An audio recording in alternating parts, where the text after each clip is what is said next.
सबसे पहले यदि आप कोई प्रॉपर्टी ख़रीदना चाहते हैं तो मैं आपको बताऊंगा कि आपको वहाँ की लोकेशन की विज़िट करनी चाहिए।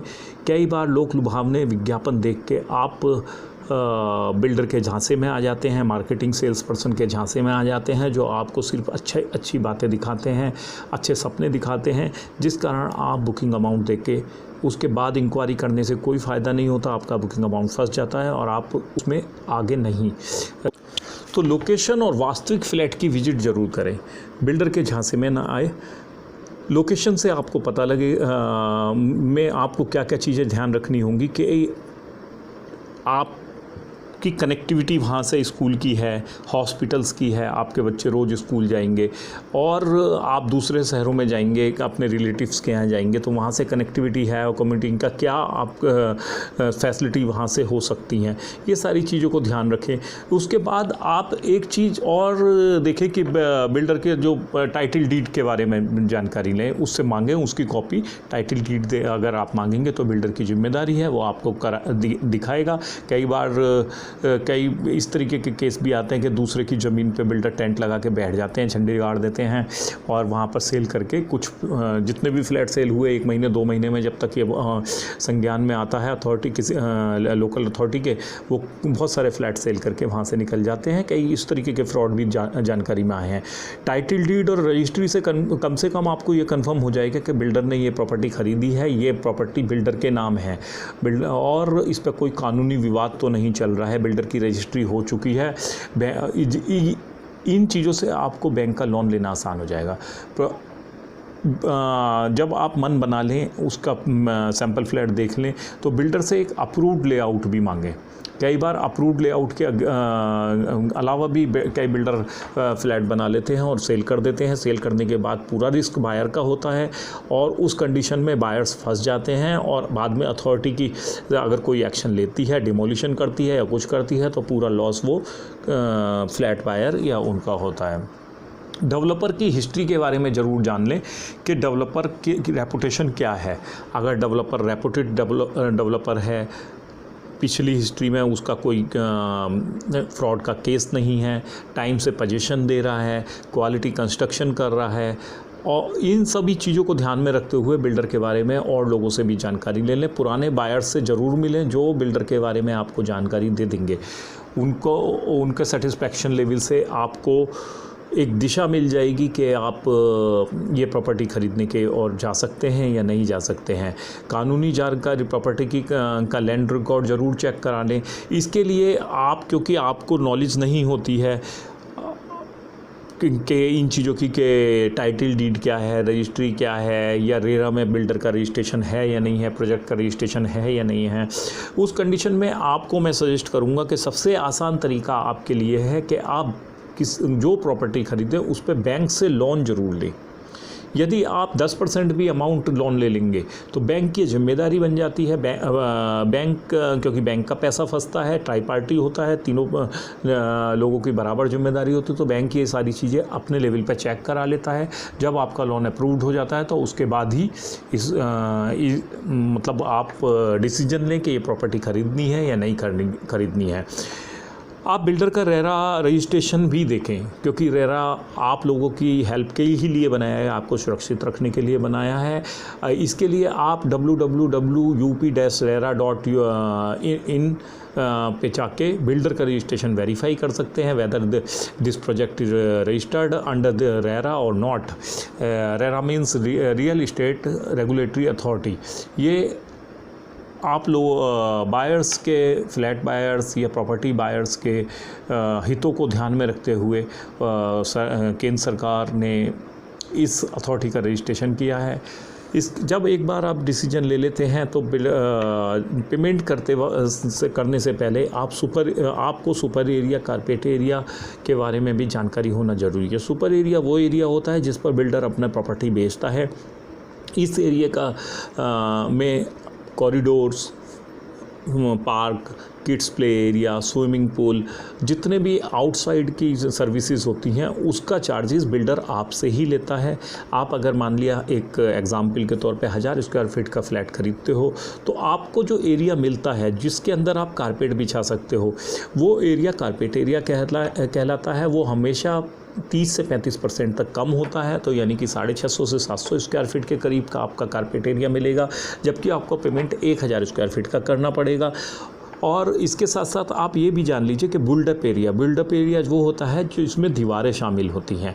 Carpet area plus buildup area, walls area मिलके बिल्डअप एरिया बनता है। आपकी पूरी कंट्रोलिंग बिल्डअप एरिया पे होती है, बाकी पे कॉमन अथॉरिटी एक काम करती है, RWA कह लीजिए, AOA कह लीजिए, या 2 साल के लिए बिल्डर के अंडर में होता है। बाकी चीज़ें बिल्डर रख रखाव करता है उसका, लेकिन जो फ्लैट के अंदर की चीज़ें होती हैं वो आपको रख रखाव करनी है। इसके बाद जब आप पेमेंट प्लान ले लें, पेमेंट प्लान को थॉरोली जांच लें कि समय समय पे पेमेंट प्लान हो रहा है, कंस्ट्रक्शन लिंक पेमेंट प्लान हो रहा है, कंस्ट्रक्शन के हिसाब से पेमेंट ले रहा है, या बिल्डर ने शुरू में ही आपसे सारा पैसा ले लिया और आप उस पर इंटरेस्ट दिए जा रहे हो अगर आपने पेमेंट लिया है। तो ऐसी कंडीशन में आप सही पेमेंट प्लान का चुनाव करें। 10-80, 20-80 इस तरीके के पेमेंट प्लान होते हैं जो पोजीशन के लिए प्रॉपर्टी तैयार होती हैं, सेल नहीं हुई होती हैं, उस प्रॉपर्टी पे जनरली बिल्डर 10% दे के बुक कराइए और बाकी सब पोजीशन पे, लेकिन पोजीशन 2 महीने के बाद ही होना होता है। ये चीज़ ध्यान रख लें, इस तरीके के विज्ञापनों के फेर में ना आए, तो ये आपके फाइनेंशियल प्रॉब्लम को हल कर सकता है। कई बार late payment penalty, late payment surcharge builder लगाता है। लेट पेमेंट पेनल्टी जो होती है बिल्डर कई बार सुविधा देता है इसकी, कई बार पोजीशन नहीं कर पाता, पोजीशन करने के बाद उसको 2 साल का, 3 साल का होता है, एक 6 महीने के लिए या 3 महीने के लिए एक उसमें फिट आउट पीरियड भी लिख लेता है। वो अपने को सेफ़ रखने के लिए 3 महीने डिले होगा तो मैं सेफ़ रहूँगा, मुझे पैसा नहीं देना पड़ेगा। इस कंडीशन में कई बार बायर्स को बिल्डर 2 रुपये स्क्वायर फीट, 5 रुपये स्क्वायर फीट तक, 10 रुपये स्क्वायर फीट तक एक सुविधा देता है कि अगर लेट होगा तो मैं आपको पेमेंट करूंगा। तो ऐसी कंडीशन में बिल्डर, जनरली देखा गया है कि बिल्डर पैसा देने का जब नंबर आता है उस कंडीशन में आपकी लेट पेमेंट की पेनल्टी निकाल देते हैं, इंटरेस्ट निकाल देते हैं और फिर उसमें वो एडजस्ट कर देते हैं और जनरली बिल्डर ये देने से बचते हैं। इसलिए आप टाइम, जो भी बिल्डर की वो डिमांड लेटर आता है उसको टाइम से पेमेंट करें।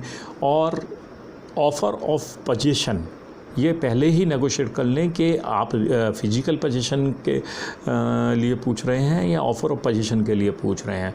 और generally builder offer of possession दे देता है, उसके बाद 6 महीने तक आपको पोजीशन नहीं देता है, लेकिन जो एग्रीमेंट होता है उसके हिसाब से उसने उसमें ऑफ़र ऑफ पोजीशन लिख रखा होता है कि ऑफ़र ऑफ पोजीशन जो तक होगा, जब तक बिल्डर, नहीं तो वो लेट होता है तो वो आपको पेनल्टी देगा। तो ऑफ़र ऑफ पोजीशन देने के बाद वो उसमें नहीं देता है। हिडन चार्जेस कोई नहीं है, फॉल्स कमिटमेंट तो नहीं है, ये पहले ही नेगोशिएट कर लें। अगर सोसाइटी चार्ज, पावर बैकअप और भी कई तरीके के हिडन चार्जेस, सिंकिंग फंड, एक NCR में देखा गया कि 2013 में कुछ दिनों काम रुक गया था तो एक सिंकिंग फंड लगा दिया था। इस तरीके के कुछ नहीं चीज़ें नहीं हैं।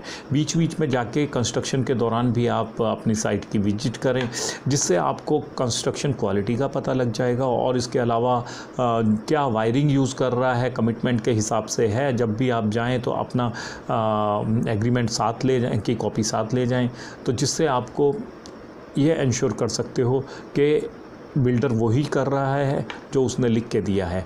BBA में सभी टर्म्स BBA बनने से पहले लिखवा लेनी चाहिए। इसके लिए आपको पहले से नॉलेज लेनी चाहिए, प्रॉपर्टी कंसल्टेंट हैं उनसे जानकारी लेनी चाहिए, या फ्लैट बायर्स हैं उनसे पहले डिस्कस कर लेना चाहिए। यदि बिल्डर 8 महीने से 10 महीने तक देरी से प्रोजेक्ट देता है तो ऐसे में उसको पेमेंट करना होता है अगर उसमें आपने लिखवा लिया है। अगर नहीं लिखवाया है तो वो कोई पेमेंट नहीं करेगा और प्रोजेक्ट आपका डिले होते जाएगा। इसी प्रकार से प्रोजेक्ट एस्केलेशन चार्ज पर सहमति कभी ना दें। कई बार कॉस्ट बढ़ने की एवज में बिल्डर प्रोजेक्ट एस्केलेशन चार्ज पर उसमें लिख देते हैं एक टर्म्स, और बाद में ये कह के कि सर्विया महंगा हो गया, सीमेंट महंगा हो गया। ये इससे आपका से पेमेंट लेने की कोशिश करते हैं। इसकी सहमति आप कभी ना दें और जांच लें कि बिल्डर ने ये आपके उसमें कोई टर्म्स लिख तो नहीं दी है बीबीए में। पोजीशन लेते समय प्रॉपर्टी का फिजिकल पोजीशन करें। टैप्स, फैंस, स्विचेस, टाइल्स और प्लास्टर वर्क और पत्थर का जो भी काम है, किचन का जो भी काम है, ये थारोली जांच लें। यदि उसमें किसी तरीके की कमी महसूस होती है तो उसकी लिस्ट बनाएं, एक लिस्ट बिल्डर को दें और उससे साइन करा के लिस्ट लें। और जब वो बिल्डर सारी चीज़ें आपको करके दे दे उसके बाद ही फिजिकल पोजीशन लें, अन्यथा बाद में आप बिल्डर के चक्कर काटते रह जाएंगे, बिल्डर आपको करके नहीं देगा। फ्लैट हैंडओवर के समय एक चीज़ ज़रूर ध्यान रखें, जितने भी आपके यहाँ फिक्चर्स लगे हैं, वॉश बेसिन लगे हैं या ब्रांडेड चीज़ें अगर लगी हैं, अच्छी कंपनी की लगी हैं, तो वो इसके ऊपर वारंटी देते हैं, 1 साल या 2 साल की वारंटी देते हैं। आपकी वारंटी जब शुरू होती है जब आप फिजिकल पोजीशन लेते हैं किसी भी चीज़ का। आपको उससे कोई मतलब नहीं होता कि बिल्डर ने ये कब ख़रीदा है, तो इसलिए उन सब चीज़ों के वारंटी कार्ड आप हैंडओवर के वक्त ज़रूर लें। तो यदि इन सभी चीज़ों का ध्यान रखेंगे तो मुझे पूर्ण विश्वास है कि आप अपने पैसे को सुरक्षित रखेंगे, अपने पैसे को वहाँ इन्वेस्ट करेंगे जहाँ पर आपकी प्रॉपर्टी को एक अच्छी प्रॉपर्टी खरीद पाएंगे और उस पर आपको एप्रिसिएशन अच्छा मिल पाएगा। आपका की छोटी सी समझदारी आपके भविष्य के लिए एक सुरक्षित नींव रखेगी, आपके पैसे को सुरक्षित रखेगी, उसको एप्रिशिएट करेगी। थैंक यू, धन्यवाद। आप लोगों से निवेदन है कि आप यदि इस तरीके की जानकारियाँ लगातार चाहते हैं तो मेरे चैनल को सब्सक्राइब करें, सब्सक्राइब बटन दबाएं, मेरी वीडियो को लाइक करें। थैंक यू, धन्यवाद।